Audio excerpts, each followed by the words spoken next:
Hello, ladies and gentlemen. Robert Swartwood here. Tonight, I am joined by the Bram Stoker Award-winning author of the Clown in a Cornfield series, which was recently adapted into a film and is currently in theaters.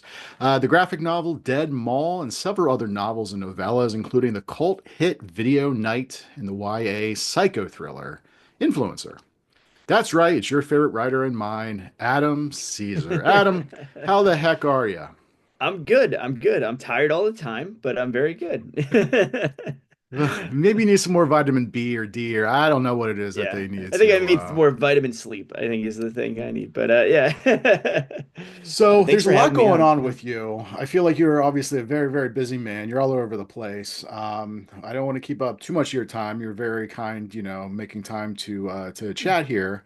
But we do want to. Well, first of all, obviously, the huge book. I mean, this Oh, look book, at that. There we go. this book changed your life. This is a first edition, first edition. So I was gonna I even say I double noticed checked. the spot gloss. I noticed the spot gloss on the title there, and I was like, they've since like half the dust jackets have that now, and half of them don't. I don't know. I It's don't know a what it's a first they're edition. saving one half of a penny doing that. Yeah, and I don't know why publishers do this, but like, how are you supposed to sign a dark I signed the title first page? page. I signed like You see, okay, you the signed the first page. non-title I page. wasn't Yeah. sure if you were using It like a drives, yeah, silver, it drives like me. Sharpie or something. They never show up. Like there must be a trick. I'm left-handed. There must be a trick to signing with silver Sharpies, and I don't have it. Like, cause like half the time I'll be like, oh, it'll look pretty good, and the other half of the time it'll be splotchy and bad. So like I foolproof it. I do black Sharpie on everything, and then I just do that page. There's like the 4 page, which still Yeah. technically has the Clown of the Cornfield title on it. So I do it Yeah, on no, that, and there's and obviously then a lot yeah, more room there too. yeah, That's yeah. it's always funny when then sometimes I'll see a title page and there's like it's so like it takes up the entire page with the author name, the Yeah. title, the publisher, and it's like if an They author didn't wants think to about sign like this, who's, yeah, how are like exactly. where are they Yeah. supposed to sign it for? So Only antisocial authors get that. yeah, and we're Yeah. gonna kind of probably jump back obviously to how you got started, but just I was just kind of admiring. I mean, what was your feeling when you got the Clive Barker blurb? I mean, did you Oh, know it was I was in a incoming or like I didn't how that know. come about? I didn't even know he had it. I didn't know he was reading it. It was really it was the only blurb that Harper set up for me. And I mean, what a blurb. But Yeah. like I didn't even know it was in consideration. I didn't know he had it. So like I got an email and I was in the car with three other horror authors. Like and I was in like I was like a passenger, so I'm like reading my email in the back and I'm like, you guys, like we almost crashed the car. Like we were heading down to a convention. We were heading down to Scares of Care in Virginia. Yeah, it's pretty amazing. Really changed my life. Clive Barker. The cut down version of the blurb is an author who knows how to make us afraid, which is an amazing, humbling thing. But I never really talked to him about it. I never was in communication with him. So about 2 weeks after he gave the blurb, this is way before the book came out. Um, he was a guest at a convention here in Philly, and I was like, let me go and try to meet him, and let me like wait in his line. So we waited in like a 2 hour line in like a 90-degree parking lot to meet him, and then like the whole time I'm thinking like, what if it's his assistant? Like, what if it's like a manager Yeah. doing someone a favor? Like, what if what if he just like approved the thing and didn't really read the? I was just like thinking of all these like doomsday scenarios in my head.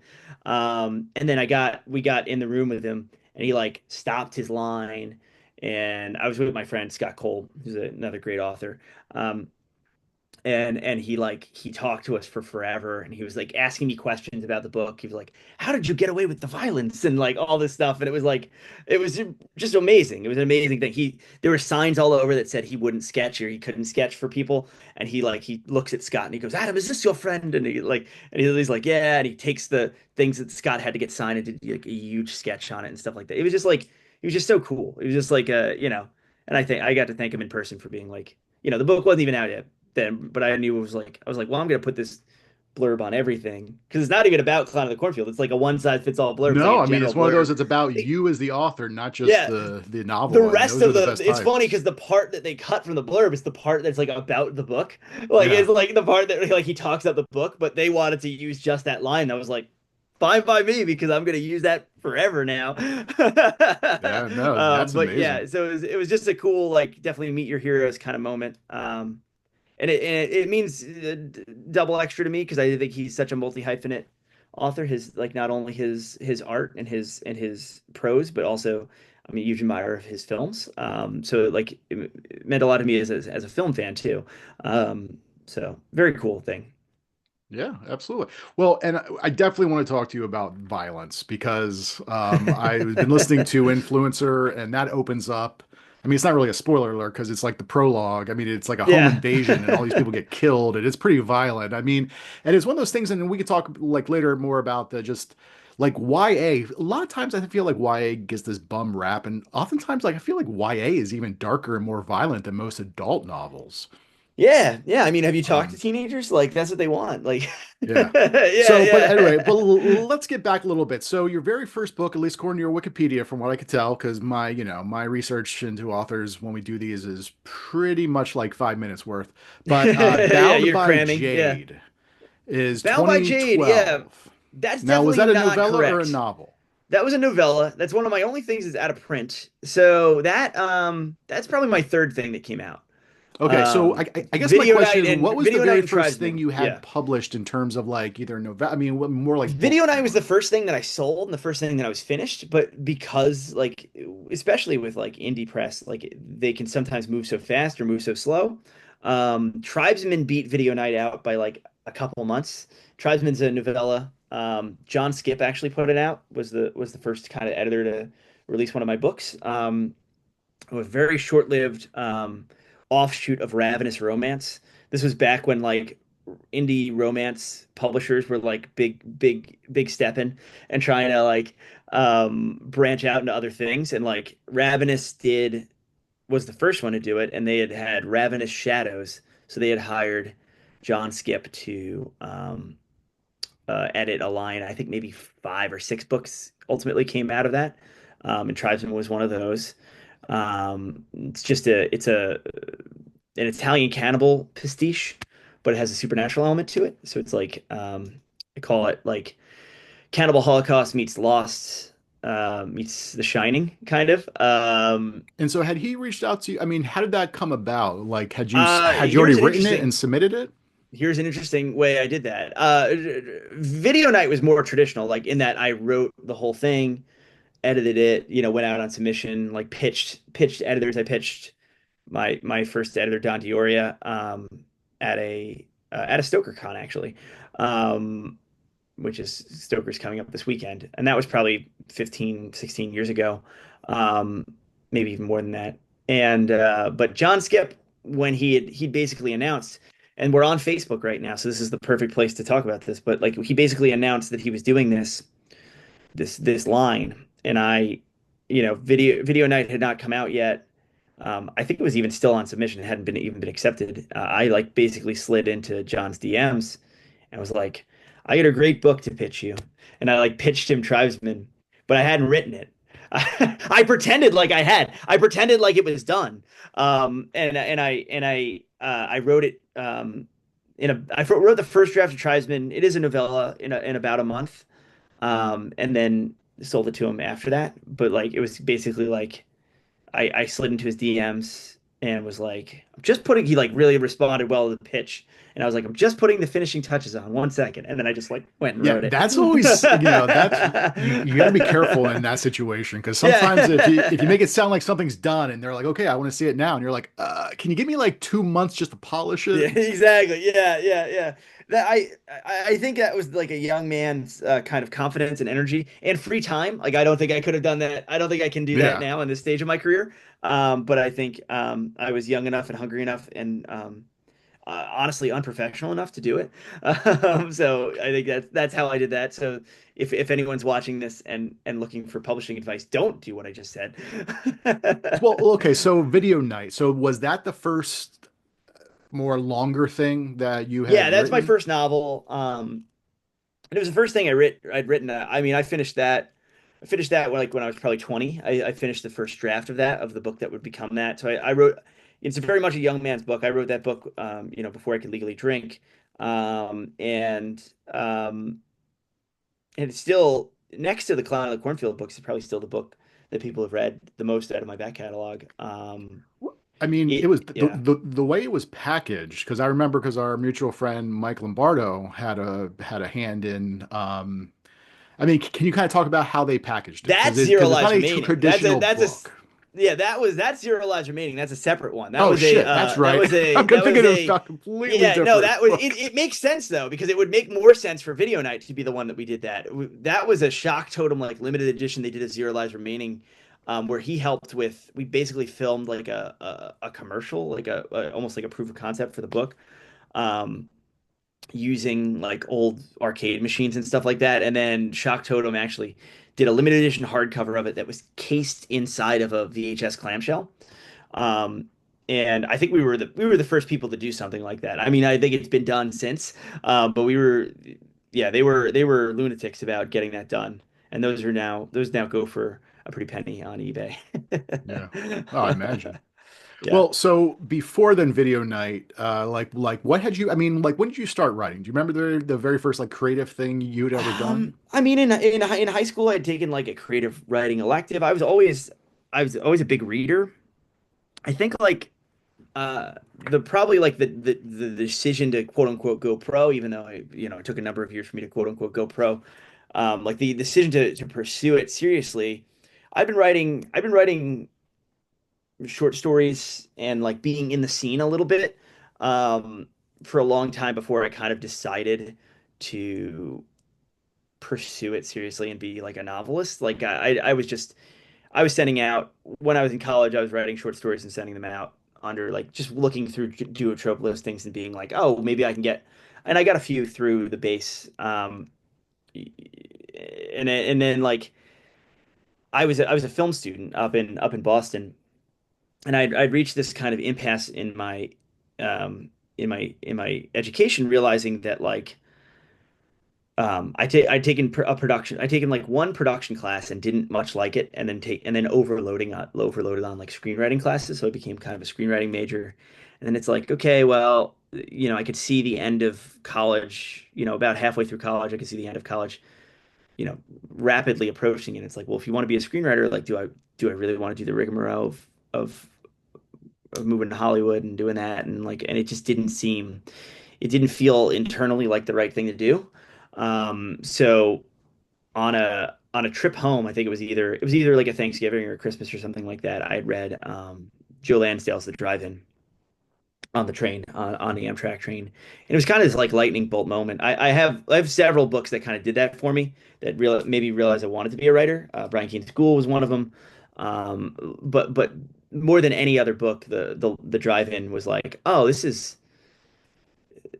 what I want to do because this book is like being a film guy and being a movie fanatic and like a cinephile. I was like, this book isn't doesn't feel like a screenplay. It doesn't feel like a pitch for a movie, but and yet it's nothing but about movies. It's like a book about movies in a way. It's like almost like a philosophical text about film and what movies can do. And it's so goopy and gnarly and silly in some ways, and then in other ways it's so serious and it's so self-serious and it's so serious-minded. It kind of gave me a permission to be like, that's the kind of book I want to write. That's kind of what I want my career to be, is the experience of reading the drive-in. So that's a lot of my, especially my early books like Tribesman's movie based, set in the world of film, Video Night set adjacent to film. First One You Expect is about filmmaking. The Con season is about people who star in horror movies. So like there's a clear for that early part of my career, there's a clear like I don't know, artistic interest in filmmaking and films. Um, and it's gotten more subtextual, I think, with the Yeah, I Clown and mean, I'm Cornfield books and listening stuff like that. Yeah. to Influencer now, and I mean, I wouldn't say movies necessarily play a huge role in it, but I mean, there's like a film class in the high school. There's Yeah, yeah, talking about, yeah. what was the Kubrick movie? It's completely blanking right now. The one Oh, about Dr. Strangelove. Yeah. yes, And that's just like exactly. that's just me. Like I just self-inserted myself for that character because I also like she kind of makes fun of that teacher a little bit, and I wanted to take myself down a peg a bit, a little bit. And it made sense because it's like I was a high school teacher for 5 years. Um, while I was writing everything after Video Night, like while I was writing like Summer Job, Exponential, First One You Expect, Con Season, I was a full-time teacher. So those books don't really deal with teaching, but once I was kind of out of it, I was like, let's bring some teacher stuff in here. Yeah. Now, I mean, Yeah, some of the stuff you write can be very, because I know some teachers, and we have mutual friends who are teachers who will write under a pen name because of yeah. what they publish. Obviously, like Paul Tremblay, he was a math teacher, but he's also writing these books. Was there ever a time being a teacher where you were like, you were worried about like the students or like even the students' parents, like, My name finding out is about that stuff? my name Because, and the reason is I mentioned that is because I had gone to school for teaching, and there was always these like conversations about how like, oh, you have to make sure you're very careful about blah blah blah, yeah. administration, all this other stuff. So I didn't Yeah, know if that was, I'm sure I should have been more careful about it. That's the thing. Like I'm sure I think if I think I got my 5 years in bouncing around to different schools because I taught between Boston and Philadelphia. Uh, and it's like I think if I were smarter about it and more careful about it and cared a little bit more, especially because like the climate has changed so much even since the time I was teaching, yeah, I think I probably would have done a better job, quote unquote, covering my tracks. Because you don't really want a parent teacher conference that like starts with them laying First One You Expect on the table and being like, little Johnny read this, and it's like, yeah. But as far as now, like, I mean, I don't plan on going back to it. And now I'm like I make a joke every once in a while. Like I'll make a joke either on a panel or online, like where I'll usually be talking about a film. Like I'll be talking about like Russ Meyer movies or something like that. Something very clearly not, kid appropriate. And then I'll just be like, and I'm award-winning children's author Adam Cesare. Like there's this thing like I've moved to YA, but I still don't feel like I have to present any kind of face other than who I am. Like yeah, I think in a way when I look at people who have careers, where they're interfacing, either directly or indirectly with children, it always seems to me like when you're putting on a face or you're self-censoring it, like people can sense that, or it's like if you're inauthentic, like I think, and I'm lucky in that I write YA books, but they're like get turned into R-rated movies. Like I write YA books yeah, that are meant for the older end of the YA spectrum. Um, and when I do events, I have a lot of crossover with my books. Like when I go to events, there's usually only like if it's a 50-person, 100-person event, there's like one or two teens there. Like it's all adults. Like it's interesting, and I usually find a way to pick out the teens because I'm like I'll use the joke. I'm like these are YA books, but there's a lot of A's here, you know. So yeah, I think I've built a career so that I comfortably don't have to worry about so much about like the teacher thing or feeling like oh I have to um present a I don't know family friendly image if it makes sense yeah. Yeah, yeah I mean, no, that makes um sense. And we talked about like the violence. I mean, and YA, a lot of adults obviously read YA, and a lot of yeah. probably young adults read adult fiction. I mean, it's kind of Oh, of all over the course, place. So it's always I'm sure nice we having did, that yeah, crossover yeah. readership. And I would say, well, before we get into Clown and Cornfield, so you like what were you like, when you were younger, you said you were a big reader. I mean, like were you always drawn more to horror, or like what were you reading back in middle school, high school that really kind of made you say like, okay, and start playing around like writing short stories here and there. I think well, I grew up in a film, in a film household with a dad who was like who was a reader. And so it kind of like they always kind of went together for me. And my dad would constantly like take me out of school and like let's just go to the movies. And so he's a huge film fan, but the one genre of movie he didn't like was horror movies. So he kind of de facto like, and I was always kind of drawn to that. Like if even from like a pre-verbal age, like going to the supermarket and there being like a video rental section in the supermarket was always kind of drawn to the spookier stuff. Um, so it's always kind of been my genre in a way. And then starting with a dad who was a reader, we had a lot of books around. And he had a lot of, even though he's not a horror movie guy, he's still a Stephen King guy. So he had a lot of King hardcovers and paperbacks around. and just like always kind of being interested in that and having parents who would foster that and bring me to the bookstore, bring me to the library and like, check out or buy the books that were the scarier books, even though they weren't the ones they were particularly interested in or crazy about. Um, I was kind of the perfect age growing up being a middle grade reader for Goosebumps, but I kind of quickly aged out of them. I think I was a pretty precocious reader.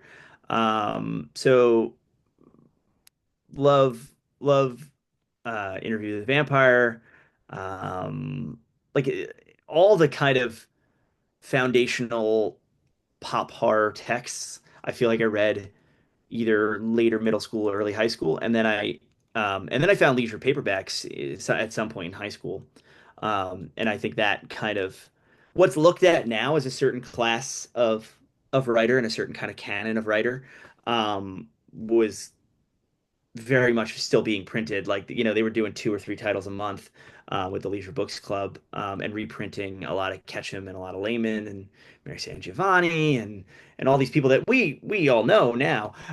Like we know, like we were just in rooms with them, but they were very very influential on me and the kind of writer I am. Sarah Pinborough's early paperback originals. So yeah, so a lot of that stuff. And then a lot of I see Watchmen back there. I was a big comics guy too. And that's a mix of like genre stuff and non-genre stuff. Like I like the superhero stuff just fine too. But I like the 90s, growing up in the 90s with that darker edge of that was added to a lot of comics, Yeah. um, appealed to me. So, well, let's talk about comics. I mean, you've written some comics, and it Yeah, looks yeah. like, and you've written some screenplays too. And I mean, you're like a Renaissance man with, I mean, you're doing all these different types Not of, really. do Yeah, you have yeah. a, but I mean, do you have a preference? Yeah. Like, is there one that if you had to pick right now, Novels just moving forever, forward, it forever would and be, always. Yeah, novels. Yeah, like yeah, I really view myself as a novelist. No matter how much other stuff I do, I really do just like I like and I really do. I like and respect other mediums, and that's kind of why I am so.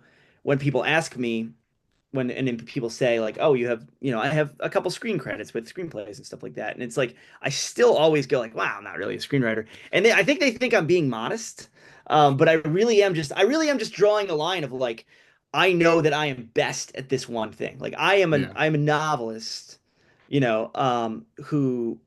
who has interest and respect of these other mediums and tries to, sometimes tries to, travel into them and noodle around with them. And I think that's why um I hasten not to, change my, like if you look at like any of my like bios on social media, they're not like, screenwriter, yeah. comics writer, novelist. Like it's not like I put like something like horror guy and novelist. Like, like Yeah, I mean, I when I don't put pulled the up other your stuff in there. bio Yeah. for Yeah. this, I was surprised how short it was with everything you have. Yeah, no, I got a lot of yeah, I gotta get like an SEO manager. I gotta get someone who's better at putting putting my stuff in one place because I'll talk to people and they'll always be surprised. It's funny because I was talking to a comics writer the other day that I knew through a mutual friend, and he was just trying to be nice. It's like, hey, if you ever want to try comics, let me know. And I'm like, hey, I was like, I have a creator-owned series with Dark Horse, I've done a bunch of I've done a bunch of uh, licensed work with Boom. I did a run on Dark Crystal. I did some backup stories here and there for Power Rangers and Adventure Time and stuff like that. So it's not like I don't it's not like I don't know the world and I love the medium and understand the medium and respect the medium. It's just not where I live. It's not what I keep coming Yeah. back to. Like, and it almost feels like sometimes when I take on projects like that and when I'm a little bit away from novel writing, I get a little like antsy. I get a little like, oh, I really want to be drafting, whatever the book after Clown 4 is going to be or what, like I really, Yeah.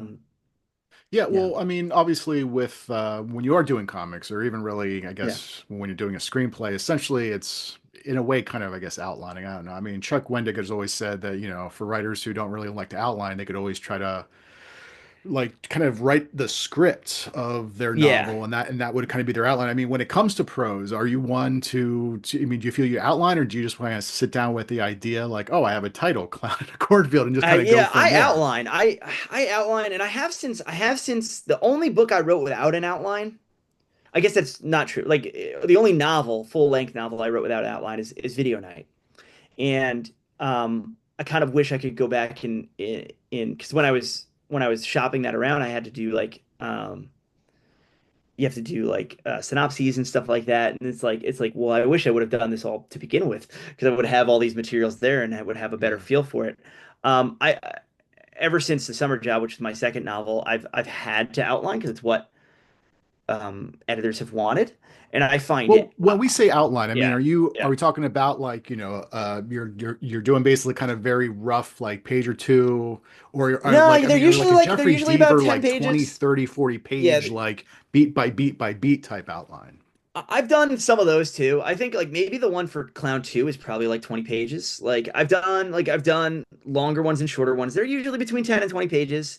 And they're a mix of like high gloss stuff and like, me going like, and then this happens and I'll figure out what that is later, or the mechanics of that later. Like I think it's just good to have an idea. It's good to have a general, guidance and lodestone. Because even now, like even though I'm three sequels deep in Clown of the Cornfield, like it really helps me to have those outlines. And it's like I complain about doing them like before I do it, but I'm glad I have to do them because it gives me something to look back at, even if I'm gonna change. Like there's not a single book I've written where the back third of the outline isn't like significantly different Yeah. from the finished draft, but it's just good to have it's good to have like a handlebar, like it's good to have a handhold that an outline provides, I find.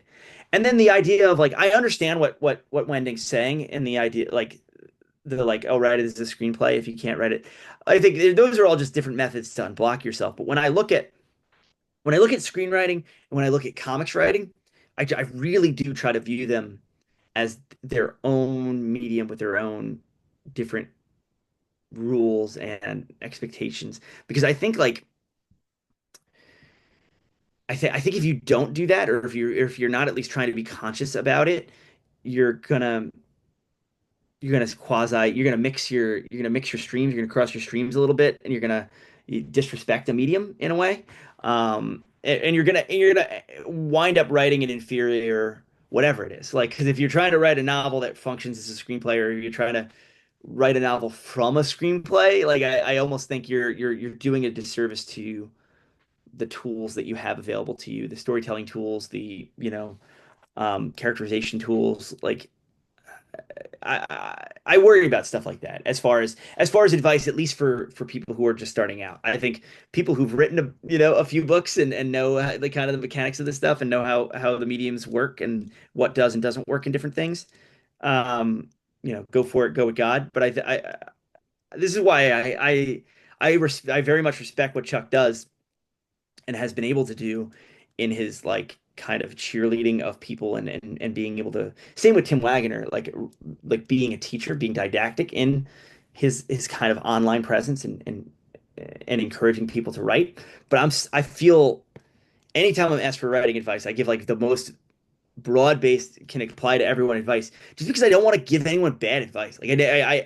I know that writing advice isn't one size fits all, and I know that pedagogically I'm not like thinking about it all the time how to give writing advice. So I never like I always like I my writing advice I give is always just the most broad base. And it's the writing advice I got from Jack Ketchum because I was like, I put a writer on the spot when I was young, when I was 20 or something, and asked him, and he was like, start small and finish what you start. Like if you want to write shorts, start by writing short stories because there's a greater chance you'll finish them, and Yeah. then you have a finished product to work from, and then move on. Like, and if you want to get longer and longer and longer, go for it. I thought that was good advice, so I kind of Yeah. regurgitate that advice to people when I get it, when I Yeah. get the question for advice. Yeah. I But mean, yeah, yeah. Jack Ketchum, rest in peace.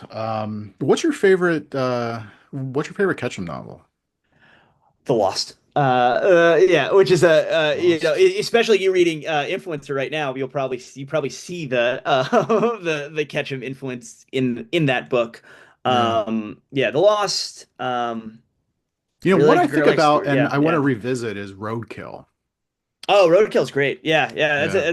It's that one's all those like and Roadkill, the Joyride, like the all the the the B-sides and rarities, Ladies Night. I think Ladies Night. I know that there was a longer version. It was supposed to be a second novel at some point. I wish that it was existent. I wish the longer version of Ladies Night was somewhere to read, because I really love and appreciate that book. Yeah. Did the so I mean, so obviously, huge movie fan, and let's get really deep in this. Like, I don't know about you, but usually like when I'm writing, I'm basically just kind of like typing out what I'm seeing in my head. I'm seeing it playing out Yeah. like a movie. I mean, but then sometimes I'll talk to writers and it doesn't, and that's not how it is for them. They're just, typing a story. I mean, like, I don't know, like how Yeah, you, that's like, true. do you Yeah, ever I think kind of about that see all the how, time. how's it work for Yeah. you? You ever get that? You ever see like that meme of like it's like five different heads and they all have like one's empty and one has like the outline of an apple and one has like a like you get questions like that of No, like well what is no idea what you're talking about. it's like a cognitive test. It's like the idea of like well what how does your imagination work? Like when you think of an apple, like if I say apple, do you see a Okay. Yeah. Yeah. picture of Yeah. an Yeah. apple? Yeah. Do you see the word apple? Do you see like like so this is a similar kind of question to that where yes and no. Like do I kind of see it? I feel like early drafts. I feel like first drafts. I kind of see it. I kind of see it as a movie, or I'm trying to get it out, like what you're Mhm. just saying. And then I think I get more literary, or I get more, in the words. I think on subsequent drafts, if that makes sense. And I think there is that propulsiveness of like wanting to feel like I'm watching a movie, and I think more than even like what I'm picturing or what I'm imagining. I think writing for me is so momentum based. And it's not only like the head of steam I have, but it's the interest level I have. Like if I start to get bored, I know that what I'm writing isn't good. Like if that makes sense. Yeah. I'll feel my own enthusiasm level like ebb and flow, and I'll know when it's like almost like a spidey sense thing where I've like if I'm getting antsy writing it or rereading what I've written, I know something's got to change, It's Yeah. really only when it's like when it sings is like when I can read a manuscript front to back and not stop to like tinker with something is when I know it's pretty good. Yeah. So like Do you, I think it's more momentum than anything else. I'd say it's less cinematic, it's more momentum based. Yeah. right.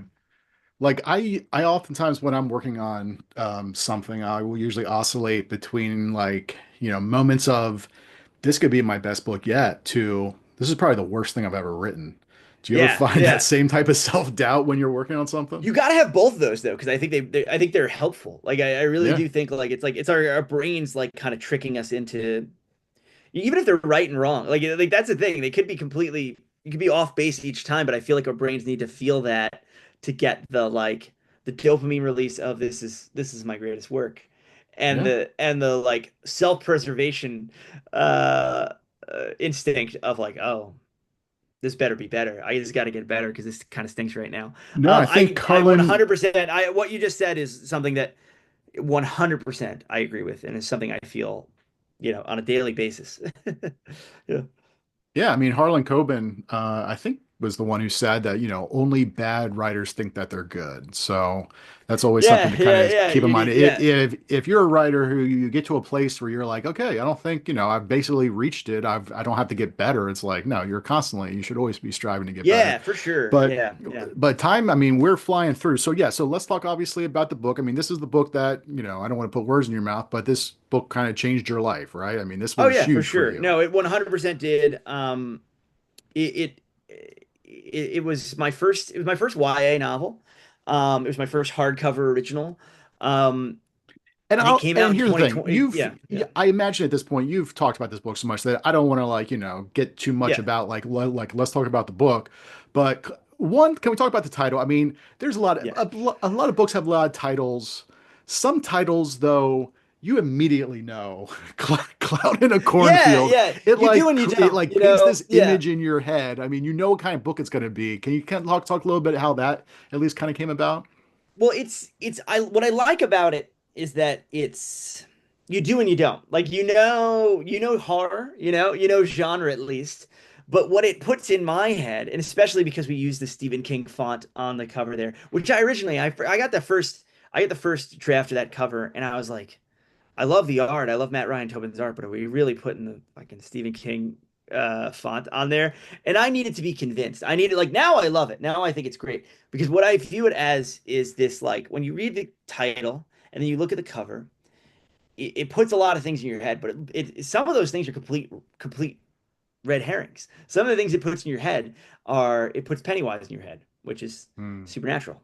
It puts Cornfield, it puts Children of the Corn in your head, which maybe, but maybe not, all another supernatural story. So it puts these kind of King pastiche in your head, and then when you get 20 pages in and you're like, wait a second, this is a slasher. This is a whodunit slasher. Like once Yeah. it kind of there's your first surprise, and it's not even like a plot surprise. It's not even like a traditional like red herring or reveal. It's like it's even like we got you to start reading a book without even kind of telling you the subgenre it's in. And then you kind of just keep turning over cards and doing your typical reveals and fake outs and red herrings and all the things that go into a whodunit slasher. So I like doing that, and I also like because it is, you know, um, a clown slasher. It invites a certain kind of horror fan to roll their eyes and be like another one of these, and then when it goes in a different direction and when certain reveals happen in the book, um again, it's that playing with expectation and defying expectation and knowing, sound like Kenny Rogers, but like knowing when to hold them, knowing when to fold them. Like it's to me that's part and parcel of slasher storytelling. Is This is a very codified way of telling a story. There's certain genre expectations that you want to uphold. And then all the fun is in how you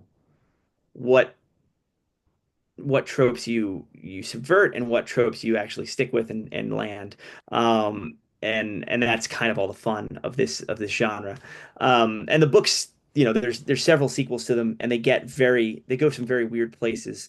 Yeah. Um, Well, Third one, I don't, initially with the yeah, first book, did you have it in mind that there were going to be future books, or was it basically one of those, okay, no, I did this no, no, book and we'll see no. how it does? No, no, no. It was let's do this book and see how it does. And when it sold to Harper, it sold and it didn't even sell in like a multi-book deal of like option for a sequel, option for whatever your next book is. It sold in just one book. And I was like, well, I'll never, because I'd had my other kind of big press, brush with the big press before this was a book for Penguin Random House that got kind of completely orphaned and like was digital only and didn't Yeah. it like just didn't do well. So I kind of had that in my mind of like, well, I mean, maybe I was being a little Charlie Brown about it, but I was kind of like, well, won't be allowed to do this again. So I kind of just like put everything, I put it all into the No, I first mean, Clown that's being book, honest, because and I then mean, I yeah, always have that conversation. I mean, publishing no, is not an easy business. I mean, a lot of really good books either never get published or they do get published and they oftentimes do not find a readership or get any press. yeah, And it yeah. just, and then those authors, I mean, you And walk around sometimes there's a no used rhyme or reason bookstore. to it, and Yeah, I sometimes there's mean, you no walk rhyme around or a reason. used Sometimes it's bookstore like, and you'll yeah, yeah, see these authors who have had all these books, by Random House, and then you just yeah. never, four or five novels, and then you just never hear from them again. Yeah, because they So got it's one tired of those of like things. of Yeah. of the churn. They got tired of the rat race, and it's like, why wouldn't they? But it's like, and sometimes that happens because of like a publisher's not supporting a book or whatever, and sometimes that just happens for no reason. For like sometimes book has like great distribution, great buy-in, and just whatever. But Or like I or got the yeah, I got publisher pays a shitload of money for it, puts all the marketing in the world in it, and yeah, just which is still doesn't actually sell. worse. Yeah, which is Yeah. actually worse because then you're like a pariah. I would rather excel with diminished expectations than the other way around, which I think is what happened with Clown of the Cornfield because the first book ends with a kind of the end question mark kind of like smirk, but I had no intention of there being, I didn't write it being like, oh, clearly I'm going to write a second book now. I think a lot of readers read it that way. I think a lot of readers, I think like especially in those early days of like Goodreads reviews of me when I would actually read my Goodreads reviews, I was like getting dinged by people being like 4 stars. I took a star away because it's so obviously set up for a sequel, and it was so funny in my mind. I'm like, what sequel? I got a 1 book contract. I didn't, I was like, Yeah. there's no plans for a sequel. It just was it seemed to me the way that you end a slasher story is that you do that. Um, I mean, look at yeah. I but mean, look at yeah. Halloween or any of those other things. Absolutely. Yeah, exactly. Yeah, yeah. John Carpenter wasn't digging for a sequel when, when he had it's like I shot him 7 times, yeah, I shot him 6 times, like, um, but but the Well, at this point, though, I yeah, mean, you mentioned like so there is a fourth book that you're working on or that will be yes, coming yep. out. I mean, at this point, do you have an idea of like, if you had a publishing genie and are able to do as many books as you wanted to? I mean, do you have a an end in sight of where you want to take the series? I truly, it sounds like, marketing hoopla, but it's not. Like I truly like I do them one at a time.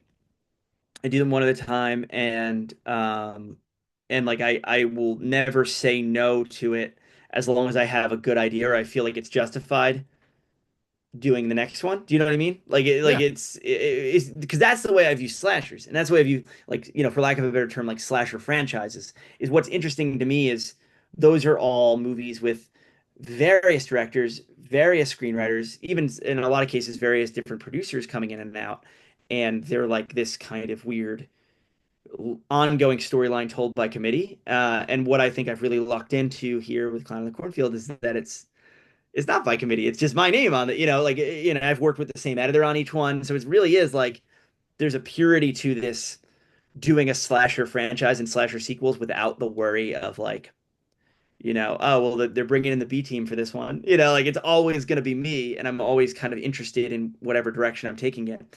And not to spoil it too much for people, but book three is very different than the first book. Like book three is like is like a 70s road revenge story, which is not which is a pretty far cry from a slasher. So like I've I'm also not that worried about doing things that like I'm not that worried about writing my Halloween 3 or my Halloween ends, Like in fact, I'm kind of like um inviting that kind of playfulness of like messing with the formula a little bit. And then the fourth one, on which I'm writing right now, is called Clown of the Cornfield for the Church of, or Clown of the Cornfield for Lights, Camera, Friendo. So it's about movies and about making movies, which is very different from the for the franchise. Like the first 3 books, my whole dictum was like, I don't want to write about kids that love movies because I've done that so many times in my career. I want to write about kids that like couldn't care less. They're not going to get meta with it or not going to get cute with it, thinking like they're in a movie kind of thing. Um, and now with book 4, it's like I one of my main rules for this franchise, I'm like, let me just ignore that one and do the really meta one. So like Yeah. I will keep coming up as long as I keep coming up with good ideas and as long as they sell well and Harper lets me keep doing them, I could see myself continuing indefinitely. Um, Yeah. Well, let's whether I talk will or about not, that's another thing. Yeah.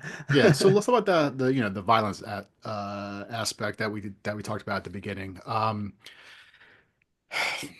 Like, was there ever pushback from the editorial process? I mean, well, okay, well, let's start with this. Have you like had you read a lot of YA prior to this? Because I mean, sometimes it feels like jumping into YA. Like, I have a friend who writes middle grade, and Yeah. part of me feels like I would love to write middle grade or at least try it, but I also feel like it's at least for me, like I don't know if I could. I feel like it's gonna be very difficult. Where I feel YA is, you're kind of on that border. You kind of have to like straddle Yeah. that line between I'm sure adult you could. fiction and Yeah, I'm whatever sure you could do else. YA, but if you have those doubts about yourself, I found out fairly recently. We'll answer the first question first, and then I'll come back to that one. But remind me to tell you that story about middle grade. Um, I knew Clan of the Cornfield was gonna be YA, and I knew I wanted to write a YA book because it felt like time. I was a teacher at the time, and I really wanted to. I was like really in the thick of it, really like, it was my 4th year teaching when I started Clan of the Cornfields, going into my 5th year teaching. And I was like, why am I not like catering to an audience? Why am I not writing books that these kids around me can read? Because I was teaching the older kids, I was teaching 11th and 12th grade. And I think that's kind of who my books are for. My books are generally for, your 16, 17, 18, 19-year-old. Um, and so I knew it wanted to be why I knew it wanted to be a slasher. And that was kind of my main question. Like once he got into editorial, which is like, well, before I got into editorial, because I'd read the Madeline Rue, the Asylum books. I read a bunch of YA that kind of pushed the envelope, Yeah. but I also was like, well, what is, Yeah, like especially how far is too non-genre stuff. far Like if you with read, like stuff? if you read non-genre stuff in YA, a lot of it gets a lot heavier and a lot more,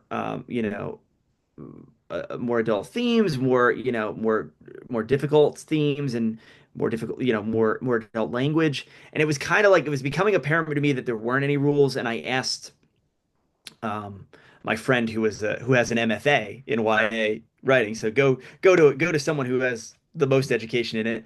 And I asked her, I was like, well, what are the rules? What are the real rules? And she said, which is the rule I live by now is like there's two rules. It's got to be mainly, the bulk of your time should be spent with a teen perspective.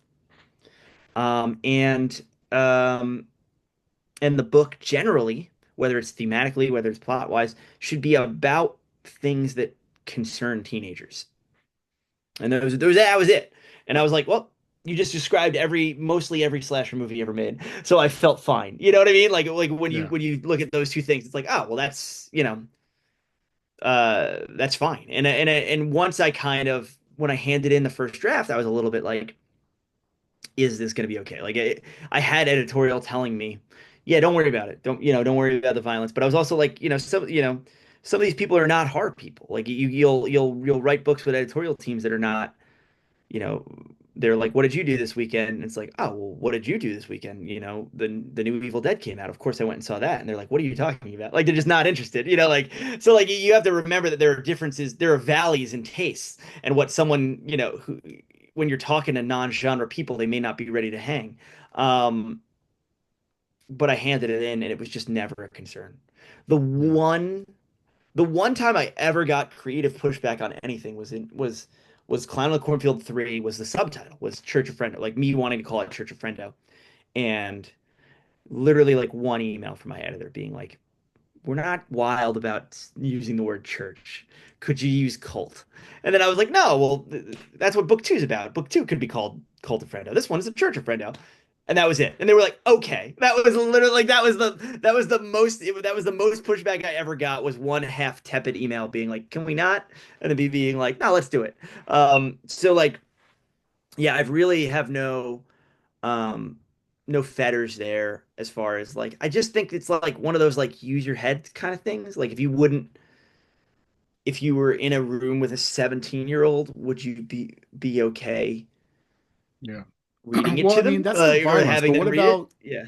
what about like I don't know, like, swearing or like, even like certain like, like how far would you go in terms of like sex, you know what I mean? Like, because like Yeah, these are, sex is the high interesting schoolers. one. It's not a huge part of my books and not a huge part of like my, Right, right, right. No, I understand. But like, like I mean, like, well, let's talk about like, like we'll transition into influencer where there is, yeah, I that's mean, true. I forgot about it. Influencer has like it has fairly explicit off-screen sex and things in it like but it's again it's kind of off-screen like I don't yeah, there's like there is a like I don't even want to say what it is because it's a fairly big spoiler to say what the sequence is but there's a sexually charged or related scene in Influencer but I do think it's done it's not explicit it's not on-screen explicit even if the idea of it is very icky so like I it's one of those like I just use it, and that's probably still how I would write it in an adult book anyway. Do you know what I mean? yeah, Like, so it's like I might be the wrong person to ask on that, not because I'm any kind of prude, but also because that's just generally my style and how I would how I would approach these subjects. And for swearing, I put in the first chapter in the prologue of Cloud of the Cornfield, there's probably more swears than in any other chapter of any of my books. I kind of did that on purpose because I was just like, hey, it's a kids party. It's emphasizing that these are kids that are not around any kind of supervision, which yeah, it's part of the chapter. It kind of bites them in the ass that they're not in any kind of supervision, but they're playing it up and swearing as much as they can. But also, I've had people come to my tables at cons. It's usually older folks like looking to be like, can I get this for my kid? And I'm like, I don't know, use your own discretion. Or can I get this for Yeah. my grandkids sometimes? And then you watch them read a few lines of the first chapter and they make a face. They make like a church face and then they close it and they're like, good luck. And that's you lose a sale there. But I like losing those kinds of sales because I like letting people know No, I mean fairly early they're what they're in teenagers. for. You know what I Yeah, I mean? mean, and Yeah, yeah, teenagers are gonna yeah. swear. I mean, that's Yeah, and yeah. that's. But I mean, I just got an email from a reader just yesterday, basically being like, very angry about vulgar language and blah blah blah. Yeah, yeah.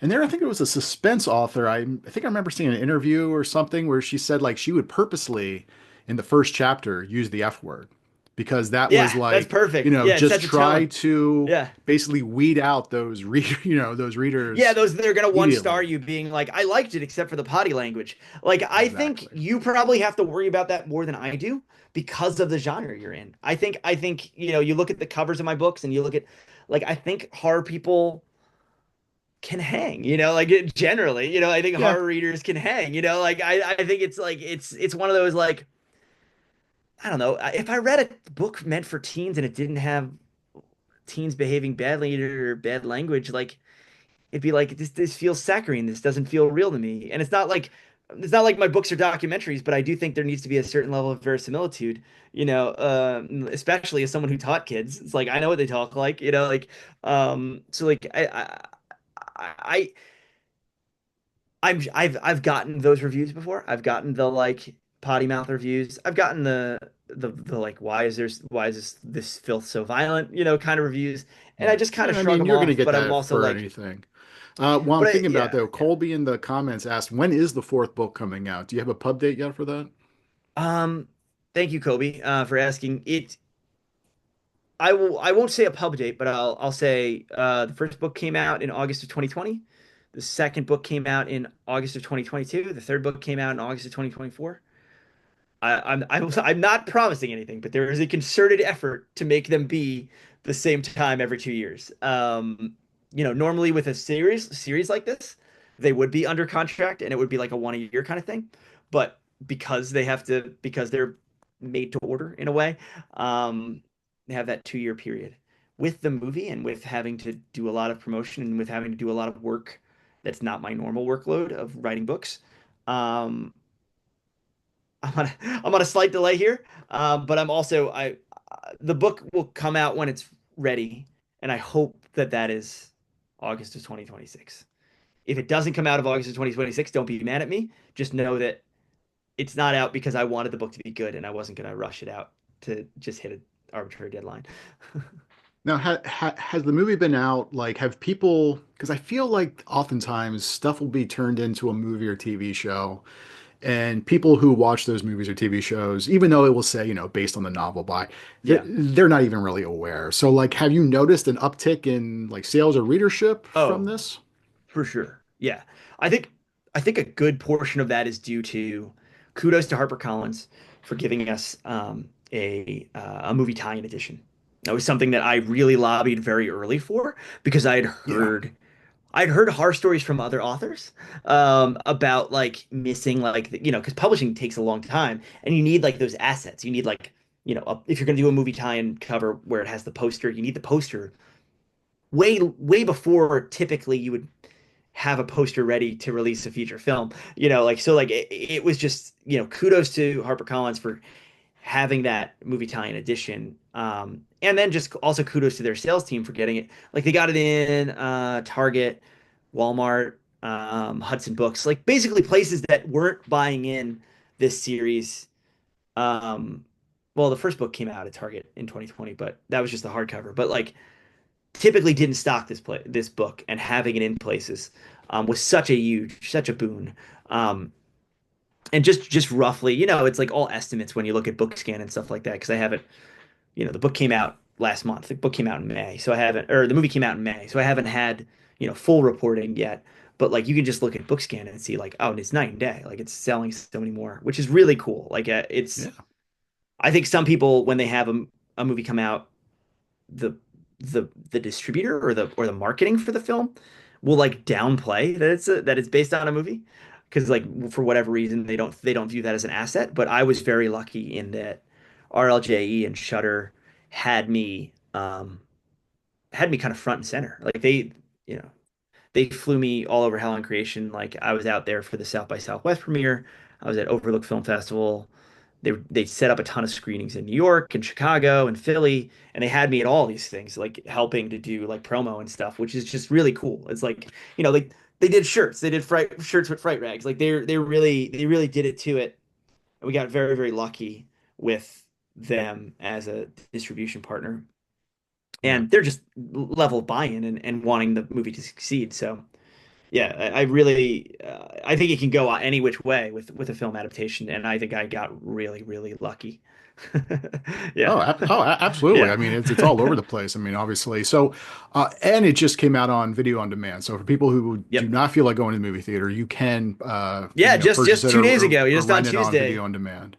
Yeah, yeah, just on Tuesday to rent and buy wherever you get movies. And it's a movie co-written and directed by Eli Craig, who did Tucker and Dale versus Evil, which is a great movie. Great movie. And I Yeah. and I'm just so, I've seen the movie 10 times, and people ask me like, oh, what do you think of it? And I'm like, I've seen it 10 times. I would not be sitting through this thing 10 times if I didn't like it. Like I would be like, I would do my little say hi and then, watch the first 10 minutes and then walk out into the lobby. Like I literally have watched this movie 10 times just because I really enjoy it and I think it's great. And I love watching it with a crowd. So like, yeah, it gets my full seal of approval and I'm just so proud of Eli and his team and what they made, Yeah. which is great because it feels different enough from my book too. Which I get this like I get this bonus of like my books get to kind of continue on their own trajectory, and then the movies get to be their own thing, and it's just this great like um, I keep saying how lucky I am, and I don't want to sound, like I'm so blessed, but I really am. Like I really No, am. I Like mean, absolutely. Absolutely. I really am. Like I really like every part of this that could have taken a bad bounce, like kind of didn't. Yeah. And maybe it's 15 years of like of doing nothing but like signing the wrong contracts and doing the wrong and watching stuff take bad bounces that kind of prepared me. That Charlie Brownness we were talking about before, where I went entered into this basically being like, well, it's cool and all, but we'll see what happens, It is Yeah, always yeah. best to have your expectations as low as Exactly. Yeah, possible yeah, because yeah, yeah, yeah. whenever you have your expectations high, you're always going to be disappointed. So we're coming up on the Exactly. hour. I don't want to keep you much longer. I do have a couple more questions, and I didn't get the chance to ask you in the green room if you have a heart out. You have a, can we do a couple more Well, questions? we can go. We want to do 10 more minutes. Yeah. I'm good doing So, that. Yeah, yeah, real quick. So, just in terms of influence, it initially came out as an Audible original. Now it's a paperback and a ebook.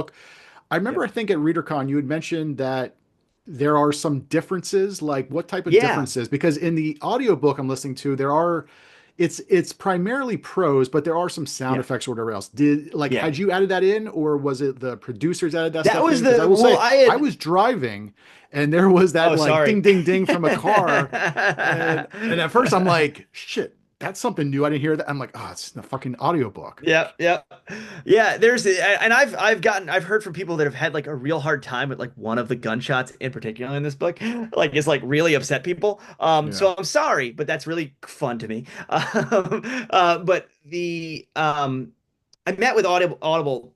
I sold this book basically I sold it on partial, like maybe 50 pages plus an outline. And it was not like it's not like it went to Audible exclusively being like you got to do an audiobook of this. Audible was just the person most interested and most motivated to do it. And that was kind of my first question at the meeting, like at the first meeting was like, well, I had two questions and they were not really what Audible is used to people asking them. Like the first one was like I see you do a lot of sometimes they like chop things up and they make them into podcasts. So like Yeah. sometimes they serialize things, sometimes they do the full like you were saying like the full audio drama with like sound effects and different actors and stuff like that.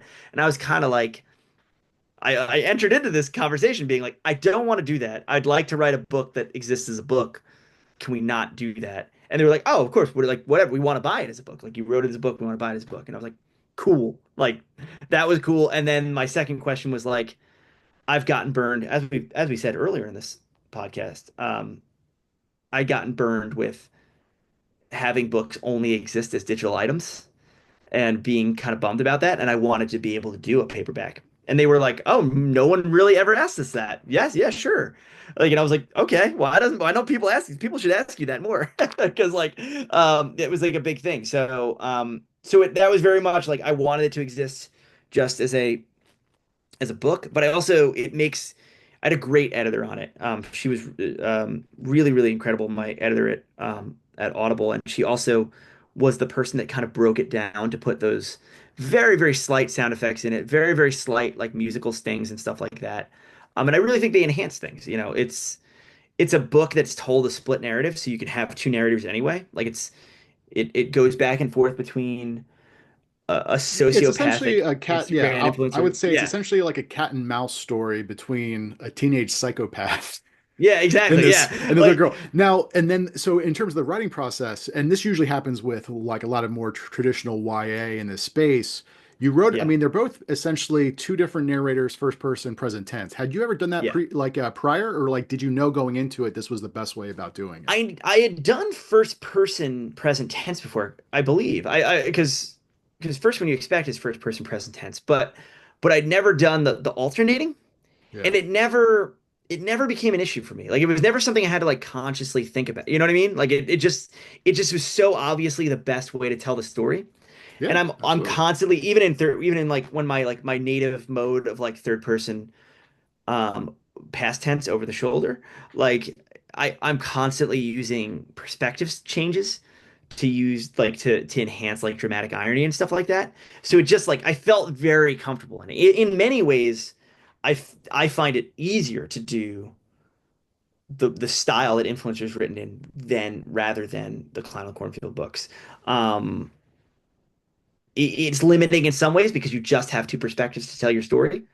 I kind of cheat because there's a oh look, All I kind right. of cheat because I kind of cheat because there's a I kind of cheat because there's a second there's a third narrator in it for a little bit. Spoiler to say, but like yeah, it's limiting in some ways, but it's very propulsive and very easy to write in others because it's that like almost like diary Yeah. style, like Well, almost confessional style. Yeah. and so what did you do different for the ebook paperback? That's not, you know what I mean? It's there were certain things that I wanted to do. I had this when I initially pitched the book when it was going to be just like a regular prose print book. I had what I called the DM girl chapters, and it was initially meant to be. And this was the first draft of that. This is that first partial draft of the book. The book changed a good bit as all books do as you write them. But my original pitch was to have all these interstitial chapters that were told in DMs, and it Okay. was between a mystery character and our psychopath, and you don't know who it's going to be, and you basically watching her get kind of indoctrinated into this kind of cult of personality that this guy has, like through DMs, through these interstitial chapters. And then at the end, it would reveal who the DM girl was, and she would have like a pivotal role in the plot. That went by the wayside when you realize like it's really boring to hear actors read DMs out loud, like as far as the thing, like it just didn't seem to fit. But when I was able to part of the kind of sell to Union Square to my editor at Union Square, who put out the influencer book, and I'm working with them. I have a two book deal with them Oh, now nice. going forward. They're putting out my book after Clown 4 is going to be a vampire book called Bloodsick, and I really like my editor there, and I intend to be writing with Union Square for a long time if they'll have me. Cool. So it was a kind of a match made in heaven, and she had really wanted to have like something that made it we're horror fans, and like I own I own 20 different versions of Evil Dead 2 on DVD, because they're all slightly different editions and they have little extra stuff. So like I understand the art of the double dip. So I just really saw an opportunity there to be like, oh, well, there was one thing I wanted to do in the influencer initially that I didn't get to do. So I put these all those interstitial chapters, and I wrote a couple more are now in there, and than they're different than the way they originally. It's not all the same person. It's different people, and you're moving towards. That the bad guy has this really heinous plan that he's Yeah. trying to basically get people to do across the country, and it's basically touching base with all these different people that are going to try to enact this plan. And it through DMs, and you just kind of basically see it's just little little like almost vignettes of like, Yeah. well, what him being really good at reading people and giving people like what they want. So those are if you listen to the audiobook's great, but you are missing out on those chapters, which I really do think add a lot. I like them a lot, even though they probably only add up to like 2,000 words, 3,000 words. They're like, they're like a single chapter worth of material parceled up Yeah. across the I mean, that book. happens. Yeah, Jason Rekulic for Hidden Pictures. For anybody who's read Hidden Pictures, obviously there's a bunch of pictures in the book, but for the yeah, audio book, obviously they can't include the pictures. So there's additional prose describing those yeah, pictures that's only in the audio book. Because I remember hearing people say, "Oh, they listen to the audiobook." I'm like, how can you listen to the audiobook of Hidden Pictures and enjoy it? yeah. Anyway, we're coming up on the extra 10 minutes you allotted here. There's a lot of excitement in the chat for the vampire book. Any idea probably like what year that would come out? Um, Because have you written it yet? everything's sliding. It'll be after Clown 4, and it'll be sooner. It won't be like 2 years between Clown 4 and Bloodsick. It'll be, I'm hoping, late 2026, early 2027, but don't quote me on it. Because again, my main rule is like I want it to be good. And I'm really, really happy with that book. And I've been vampires are my favorite thing. As you can see, I have a Daughters of Darkness um poster over there. Like I just love vampires. You know, probably even more than slashers. They're my favorite, if you want to call them a genre, they're my favorite horror thing. So it felt, I've been publishing for 15 years now, doing it longer than that. It just felt like it was time to write my vampire book. Yeah, And it's basically vampirism as an STD spreading through a high school. So it's a little Black Cloud. It's a little Let the Right One In. It's just gonna be gross. I like gross kind of like the vampires. I like the faculty a idea little that, bit.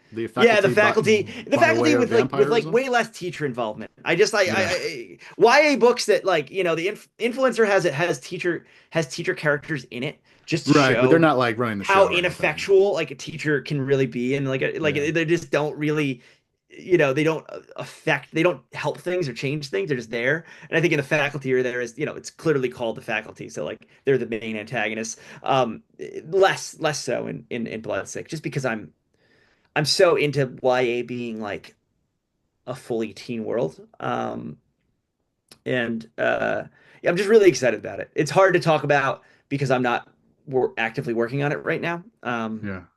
Well, I don't want Yeah. to take up much more of your time. We don't have time to get into it, but real quick, if anybody wanted to track down, you co-authored Leprechaun in the Hood, the musical, a novel. If That'll be anybody wanted hard to to track get. that down, where could they find it? The original Reddit post it was published under might still be there. I don't know. There's probably ways to do it. It's definitely not in print anymore. It was never really in print. It was always digital. But yeah, it started as a Reddit thread with Cameron Pierce and Shane McKenzie, just kind of as a goof. And the whole joke of it is like it's kind of about like IP, and it's kind of about like I like musicals, so in a way it's about like musicals, and there's like, it's since like almost redeemed itself, but like it felt like at the time we were writing it, every musical was like based on a movie. And it's still happening. Like look at Death Becomes Her and Beetlejuice and stuff like that. And it was kind of a joke on that. So Very jokey. I can barely remember writing it, if that helps. I only wrote one third of it and I can barely remember writing it, but Right. some people still get a hoot out of it. Yeah. Yeah. And then later this year, you have a novelization for the Toxic Avenger. Yes, yes. Is that something like, I mean, just like you saw this, I mean, you like got the screenplay ahead of time? Is it like, I mean, how much like Yes. additional, like, were you able to add additional stuff in there that will not be in Well, the let's movie? well let's talk about this real quick because I like telling this story because I was approached by Titan Books, an editor at Titan Books, who people will know they do a lot of original fiction, but they're a British publisher, but they also do a ton of tie-in and licensed fiction. I was approached by them to do a tie-in novel, and it was exciting. It was an exciting property. It was something that I wanted to do, but I was so busy at the time and I just was like, how does this really fit into like who I am as a writer and as an artist? Like I maybe don't want to do this, may not be the thing for me. Like maybe there's someone better suited for it out there because there probably is someone that knows more about this world, this IP that they're trying to get me to do. So I had to say no. And I was like, it was like my first time saying that I'm Mr. Says yes to everything, which is how I get in these messes. Um, so I said no, but I also looked at what Titan was doing, and I was like, wow, they've done novelizations for pretty much every legendary movie, like legendary films, legendary pictures. And I knew this was 4 years ago now. I knew Legendary was going to try to do the Toxic Avenger remake. So I basically said no on this project, but long shot because I don't. It sounds doubtful that it seems like something you'd even want to publish a novelization for, but if on the off chance you guys are going to try to do a Toxic Avenger novelization, you don't need to look. You don't need to like have a hiring pool. I will do that for you. I'm a huge Trauma fan. I'm a huge my head is blocking my Japanese class in Nukem High poster there. I've got a million little Toxies. There's a Toxie head right there. There's the Toxic Avenger there. I'm like a huge Toxic Avenger fan, so I was just basically like, this is going 4 years ago now, going back 4 years ago before the film was ever even made. Like I'll do that for you. And then 2 days later, the editor emailed me with the NDA, and he was like, sign this NDA, but you know what it's for. And I was like, baby, we're in. So I got it was before they started shooting. I got Macon Blair's script. Um, I kind of was a noisy, a squeaky wheel, and was able to see an early version of the movie when it was done to make sure that not a lot of novelizations do you have that luxury, but I was able to do that. Yeah, because I they got wrapped notes. that Yeah. like a while ago, right? Like for a while, Yeah, it, yeah, it didn't yeah. seem like it was It even going was to come it, it was out. a victim of it's not sitting on a shelf because it's not a good movie. It was a victim of like weird corporate politics because Yeah. like Legendary had just had their big falling out with Warner Brothers, because Warner Brothers was putting out everything Legendary did, and then they were like they basically like they became like the friendship ended with WB meme. Like they became like that. Like so like and then like I think this movie had a rough go of it because of weird corporate politics. Um, but it's now coming out. I got to add a bunch of stuff because like it's a pretty like the script is a pretty punchy, tight movie.